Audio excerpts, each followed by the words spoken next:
আমি তাকে কোনোদিন স্পর্শ করিনি। প্রথম পরিচয়ের দিন সে নিজে থেকে আমার দিকে হ্যান্ডশেক করার জন্য হাত বাড়িয়ে দিয়েছিল। আমি সেই হাত স্পর্শ করিনি। তার মানে এ নয় যে আমার ইচ্ছে করেনি বা আমি ভীরু ছিলাম। ওটা ছিল আমার রেসপেক্ট। ভালোবেসে সবাই বলে আই লাভ ইউ, কিন্তু আমি তাকে সেটা বলিনি। আমি তার লাভ ইউ বলার উত্তরে চিনতে লিখেছিলাম রেসপেক্ট ইউ। আমি সন্দিহান ছিলাম সে ব্যাপারটা বুঝবে কিনা। সে বুঝেছিল এবং ভীষণভাবে বুঝেছিল। আমার প্রতি তার ভালোবাসা বহুগুণ বেড়ে গিয়েছিল। সে আমাকে পরে জানিয়েছিল যে সেদিন থেকেই সে আমাকে বিয়ে করার স্বপ্ন দেখা শুরু করেছিল। আর সেই স্বপ্নটা আমি তাকে প্রথম দেখাতেই দেখে ফেলেছিলাম। সেটা আমার সেটা একটা মজার ঘটনা ছিল। আমাদের স্কুলটা পাশাপাশি। তখন সে পড়তো ধানমন্ডি গার্লসে ক্লাস 9-এ, আর আমি পড়তাম ধানমন্ডি বয়েজে ক্লাস 10-এ। আন্তঃস্কুল বিতর্ক প্রতিযোগিতায় সে এসেছিল তার স্কুল টিমের সাথে। আমি তখন মঞ্চে আমার বিপক্ষের দলকে তুলাধনা করছি। সেই অবস্থায় হঠাৎ করে আমার চোখ পড়েছিল তার উপর। অডিটোরিয়ামের এক কোণে সে আলো করে বসেছিল। চোখ পড়াতেই কি হলো জানি না, মঞ্চের বক্তার দিকে স্বাভাবিকভাবেই সমস্ত অডিয়েন্স তাকিয়ে থাকবে, কিন্তু তার তাকানোটা ছিল অন্যরকম। আমি তার মুগ্ধতা টের পাচ্ছিলাম। আমার সব উলটপালট হয়ে গিয়েছিল। আমি থতলাতে শুরু করেছিলাম। প্রতিপক্ষের আর কঠিন মারপিটের যুক্তিগুলো ভুলিয়ে আমি খেয়ে হারিয়ে ফেলেছিলাম। আমার অবস্থা থেকে এতক্ষণের ভাবগম্ভীর মিলতায়ন মুহূর্তের মধ্যে হাসি কৌতুকে ভরে গেল। আমি মনে মনে বলছিলাম, who cares, I got you. সেদিন আমার বাজে পারফরমেন্সের কারণে আমার টিম হেরে গিয়েছিল, কিন্তু আমি জয় করে নিয়েছিলাম সারা পৃথিবী। সেদিনের পর থেকে আমি ছিলাম পৃথিবীর সবচেয়ে সুখী মানুষ। আমি উঠতাম আর জেনেছিলাম প্রেমের বদলে মানুষ পাখি হয়ে যায়। সে পড়তে ভালোবাসতো, আমিও। আমার ধারণা সে মেট্রিক পাস করার আগেই বিশ্ব সাহিত্য কেন্দ্রে হাজারখানেক বই পড়ে ফেলেছিল। কি পড়বো এটা নিয়ে আমাকে আর ভাবতে হতো না। আমরা প্রচুর চিঠি লিখতাম, আর সেই সব চিঠির অর্ধেক থাকতো বুক রিভিউ, বাকি অর্ধেক উথাল পাতাল প্রেমের মহাকাব্য। থেকে ঢাকা বিভাগের মধ্যে বিতর্ক চ্যাম্পিয়ন হয়েছিলাম। সেটা তার কারণে। সে আমাকে বিষয়ভিত্তিক বইগুলো বিভিন্ন জায়গা থেকে জোগাড় করে এনে দিত, তৈরি করে দিত। প্রতিযোগিতার আগে আমরা দুজনে সেই বিষয়ে বিতর্ক করতাম। সে আমার সবার মধ্যে সেরা দেখতে চাইতো। সে ছিল সেই মেয়ে, সে এমন কেয়ারিং ছিল যে সে পৃথিবীর যে পুরুষের পাশে থাকবে সে সেরা হতে বাধ্য। আমার নিজেকে খুব সৌভাগ্যবান মনে হতো, কারণ আমি লাকি পেয়েছিলাম। যদিও আমি ওর একটা সিক্রেট নাম দিয়েছিলাম। আমি ওকে মাটি নামে ডাকতাম। আমি আমার জীবনের শেষ গন্তব্য হিসেবে মেনেছিলাম। মাটিই তো জীবিত প্রাণের শেষ গন্তব্য, তাই না? আমার পরের বছর ঢাকা ইউনিভার্সিটিতে ইন্টারন্যাশনাল রিলেশনে ভর্তি হলো সে। তার স্বপ্ন ছিল ডিপ্লোমেট হওয়া। সে এতটাই মেধাবী আর আকর্ষণীয় ছিল যে তার পক্ষে যা ইচ্ছা হবে সেটাই সে হতে পারত। তার কারণে আমার অসাধারণ রেজাল্ট হওয়া শুরু হলো। আমরা সারাদিন একসাথে থাকতাম। একাডেমিক পড়া আর বইয়ের পড়া মিলে আমরা দুজন মিলে ডুবে থাকতাম পড়ার জগতে। ঢাকা ইউনিভার্সিটিতে আমাদের জুটিকে বলা হতো শ্রেষ্ঠ জুটি। আউটডোরে ক্রিকেট, ইনডোরে বিতর্ক আর ক্লাসের ভালো রেজাল্ট, এসব নিয়ে আমিও তখন অনেকের হার্টথ্রোব। এর মধ্যে ঢাকা ইউনিভার্সিটিতে ডিবেটিং সোসাইটি থেকে আমাকে মনোনীত করা হয়েছে ইউনাইটেড এশিয়া ডিবেটিং চ্যাম্পিয়নশিপে অংশ নেওয়ার জন্য। 15 দিনের জন্য যেতে হবে ইন্দোনেশিয়ার বাদুঙে। লামিয়াকে ছেড়ে 15 দিন আমার পক্ষে অসম্ভব ছিল, কিন্তু লামিয়া আমার সাকসেস দেখতে চায়। সে যখন বলে I am proud of you, তখন তাকে প্রাউড করা ছাড়া আমার এই জীবনের কোনো লক্ষ্য থাকে না। আমি লামিয়াকে ছেড়ে থাকতে হবে বলে ঢাকার বাইরে যেতে চাইতাম না, সে আমাকে লামিয়া জোর করে ইন্দোনেশিয়া পাঠিয়ে দিল। কথা ছিল ফেরার সময় লামিয়া ঢাকা এয়ারপোর্টে আমাকে রিসিভ করবে। না, সে আসেনি। আমি তার জন্য অপেক্ষা করতে করতে ক্লান্ত হয়ে চলে গেছি। হঠাৎ ভয় পেয়ে গিয়েছিলাম ওর কিছু হয়নি তো, অসুখ, দুর্ঘটনা এমন কিছু।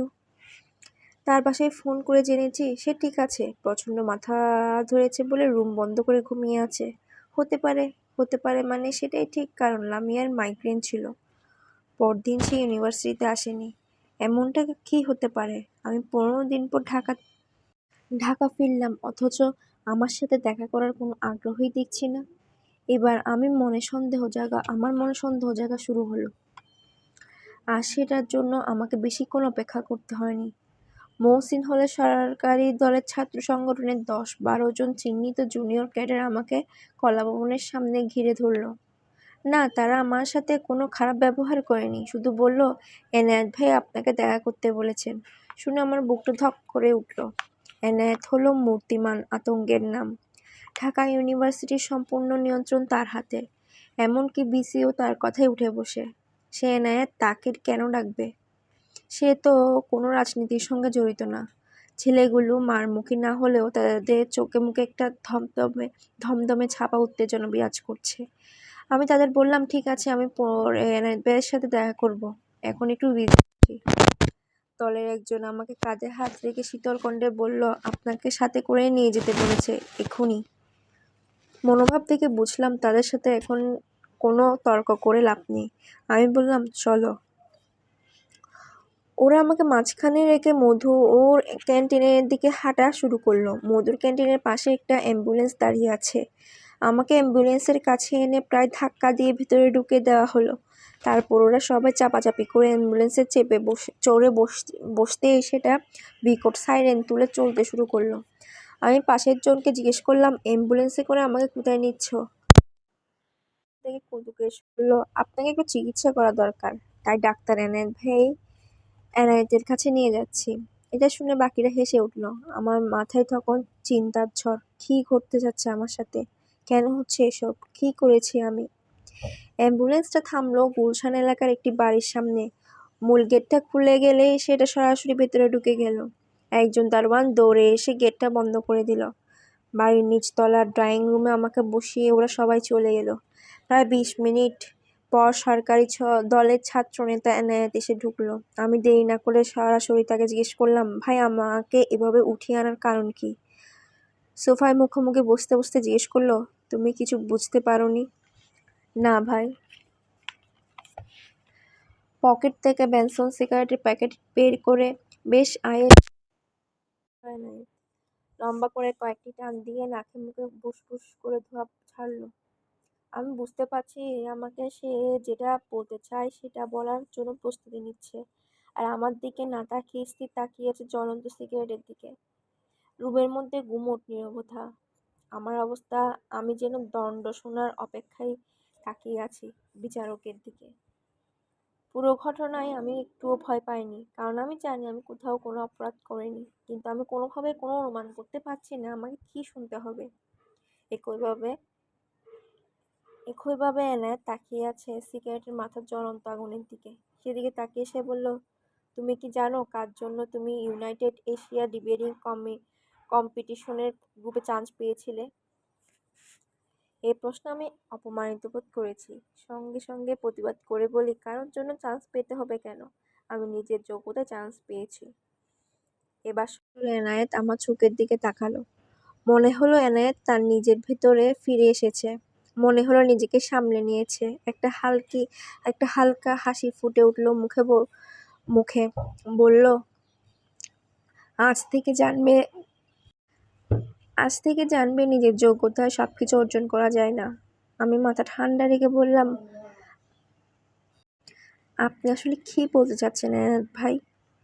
এই ঢাকা ইউনিভার্সিটি আসলে একটি রাজনৈতিক প্রতিষ্ঠান। এখানে ছাত্র, শিক্ষক, কর্মচারী সবাই রাজনীতির সাথে জড়িত। এটা নিশ্চয়ই তোমাকে বুঝিয়ে বলতে হবে না। এখানে প্রতিটার সিলেকশন হয় রাজনৈতিক বিবেচনায়। তুমি না আমাদের রাজনীতি করো, না আমাদের রাজনীতি বিশ্বাস করো, না আমাদের রাজনীতির প্রতি সহানুভূতিশীল, কোনোটাই না। তবে তুমি কেন সুযোগ পাবে? হ্যাঁ, এখন জানতে চাইছি কেন সুযোগ পেয়েছি। আমার চোখ থেকে চোখ সরিয়ে আবার সিগারেটের আগুনের দিকে তাকিয়ে বলল, তোমার জন্য সুপারিশ করা হয়েছিল, তাই চান্স পেয়েছিলে। আমি ভেতরে ভেতরে রেগে যাচ্ছিলাম, তাই কিছুটা উত্তেজিত স্বরে বললাম, কে সুপারিশ করেছে আমার জন্য? কয়েক মুহূর্ত সময় নিয়ে সরাসরি আমার চোখের দিকে তাকিয়ে এনায়েত বলল, লামিয়া। নামটা শুনেই আমি হেসে দিয়েছিলাম। এনায়েত ভাই, আপনি আমার সঙ্গে ইয়ার্কি করছেন?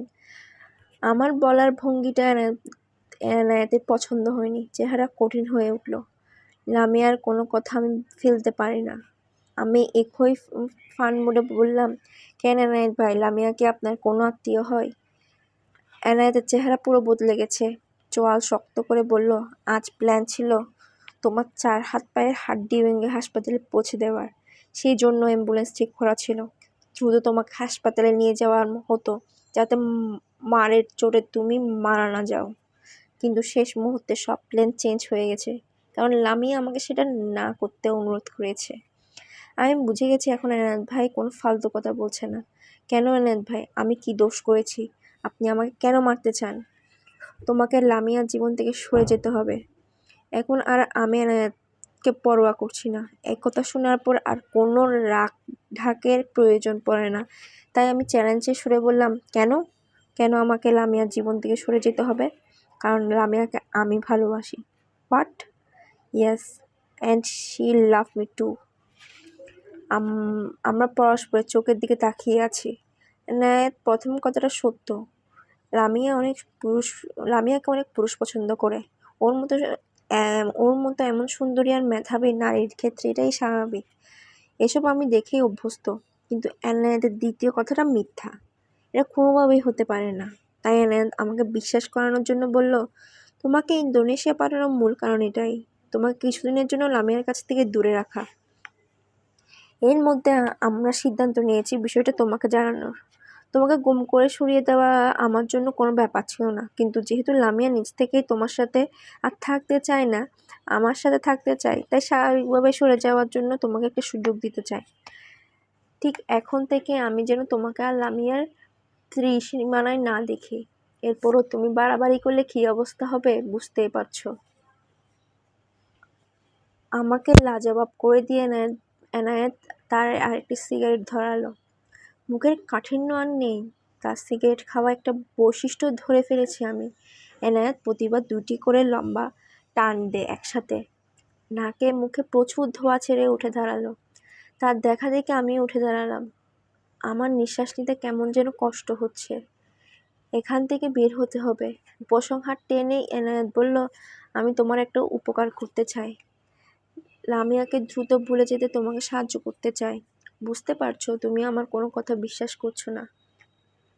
বুঝতেই পারছি তুমি আমার কোনো কথা বিশ্বাস করছো না। নিজের চোখে দেখলে বিশ্বাস হবে, তখন ভালোবাসাটা ঘৃণায় পরিণত হবে। সেটা তোমাকে তাকে ভুলে যেতে অনেক হেল্প করবে। বলেই পকেট থেকে একটা ঠিকানার লেখা কাগজ আমার হাতে দেয়। সব যেন প্ল্যান করেই রেখেছে। আগামীকাল দুপুর 2টায় আমার ফ্ল্যাটে এসো। ঠিক 2টোয়, আগেও না পরেও না। আমার পোলাপান আর সিকিউরিটি তোমার নাম বলে রাখবে। ফ্ল্যাটের দরজা অনেকটা আনলক করা থাকবে। তুমি নিঃসন্দেহে ঢুকে পড়বে। আমার বেডরুমের দরজাটা আলতো করে খোলা থাকবে। তুমি ওকে মেরে চুপচাপ চলে যাবে। একটা ল্যাম্পপোস্টের হাসি ছড়িয়ে পড়ে এনায়েতের মুখে। ও হ্যাঁ, তোমাকে থ্যাঙ্কস দিতে হয় চাই। তুমি লামিয়াকে কখনো স্পর্শ করোনি বলে। তার পাশাপাশি তোমার জন্য একটা আফসোস, তুমি লামিয়ার জীবনে স্কুল বালক থেকে পুরুষ হয়ে উঠতে পারোনি। পরিণত হলো নারী খোঁজের নির্ভরতা, খোঁজে সামর্থ্যবান পুরুষ। তোমার ব্যর্থতা তুমি লামিয়াকে বোঝোনি। তুমি বুঝতেও পারোনি গত 1 বছর ধরে আমার সাথে লামিয়ার সম্পর্ক। এখন নিশ্চয়ই বুঝতে পেরেছো নিজের যোগ্যতা দিয়ে সব কিছু পাওয়া যায় না। ফরচুন বলেও একটা কিছু আছে। কাল সময় মতো চলে এসো, তোমার জন্য স্পেশাল শো। হ্যাঁ, আমি সেই শো দেখতে গিয়েছিলাম, খুব গোপনে। সঙ্গে করে নিয়ে গেছিলাম একটা ধারালো ছুরি। এনে যা যা বলেছে সেটার জন্য হয় তাকে মরতে হবে, না হয় আমাকে। এই দুইয়ের বাইরে কোনো কিছু ঘটা সম্ভব না। আমি ঠিক সময় মতো গিয়ে পৌঁছেছিলাম এনায়েতের পরিবাগের 5ম তলা ফ্ল্যাটে। আমি আমার পরিণাম নিয়ে কখনো ভাবিনি। কোথা থেকে যে এত সাহস আমার উপরে ভর করেছিল। ফ্ল্যাটের দরজা হাতলে হাত রেখে সেটা খুলে গেল। নিঃসন্দেহে ভিতরে ঢুকে দরজাটা বন্ধ করে পিঠ ঠেস দিয়ে দাঁড়ালাম। শুনশান নীরবতা চারদিকে। আমি লামিয়ার গায়ের গন্ধ চিনি। চোখ বন্ধ করে লম্বা শ্বাস টেনে নিলাম। হঠাৎ নিজেকে কুকুরের মতো মনে হলো। আমি যেন বাতাসে লামিয়ার ঘ্রাণ করছি। ঘ্রাণের ভেতরে লামিয়াকে খুঁজে না পেলেও ওর জুতার জোড়া ঠিকই চিনতে পেরেছিলাম। ধুর, একই রকম জুতা কতজনেরই তো হতে পারে। তাই সে চিন্তা বাদ দিলাম। ড্রয়িং রুমে দাঁড়িয়ে দেখলাম পাশাপাশি দুটি রুমের বন্ধ দরজা। আমি কেন যেন কুকুরের মতো বারবার শ্বাস টানছি, যেন শ্বাস টেনে টেনে শিকারি কুকুরের মতো লামিয়াকে খুঁজছি। আমার এই আচরণ নিজের কাছেই অপরিচিত লাগছে। দ্বিধায় পড়ে গেলাম দুটো দরজার মধ্যে কোন রুমের দরজাটা আগে খুলবো। অনুমান করে যে দরজাটা আগে খুললাম সেটাই ঠিক ছিল। হাতল ঘুরিয়ে দরজার চিকন ফাঁক দিয়ে দৃষ্টি প্রখর করে যা দেখলাম সেখানে আটকে গেল দৃষ্টি। একটা চেয়ারের উপর ওড়না, সালোয়ার কামিজ আর অনেক চেনা মেরুন রঙের হ্যান্ডব্যাগটা পড়ে আছে। লামিয়ার প্রতিটা পোশাক আমার চেনা। তার ঠিক এমনই একটা মেরুন হ্যান্ডব্যাগ আমি গত জন্মদিনেই ওকে উপহার দিয়েছিলাম। না, এমন হতে পারে না। এমন হ্যান্ডব্যাগ নিউ মার্কেটে অনেক পাওয়া যায়। দরজার ফাঁকটা খুব ধীরে ধীরে আরও একটু বড় করে নিজেকে রুমের মধ্যে ঢুকিয়ে দিলাম। এল শেপের রুমটার বিছানা পাতা এল এর মাথার দিকে। এনায়েত সরাসরি আমার দিকে স্থির তাকিয়ে আছে। আর ওর বুকের মধ্যে মুখ ডুবিয়ে ওকে কোলবালিশের মতো জড়িয়ে ধরে শুয়ে আছে একটি মেয়ে। আমি তার মুখ দেখতে পাচ্ছি না, তাতে কি? এই লালচে চুল, এই ফর্সা ত্বক, এমন একটা মেয়েকে আমি অনেক দিন ধরে চিনি। আমি আর চেনা স্বরে আদর করে ডাক দিলাম, লামিয়া। খুব স্থিরভাবে লামিয়া আমার দিকে ঘুরে তাকালো।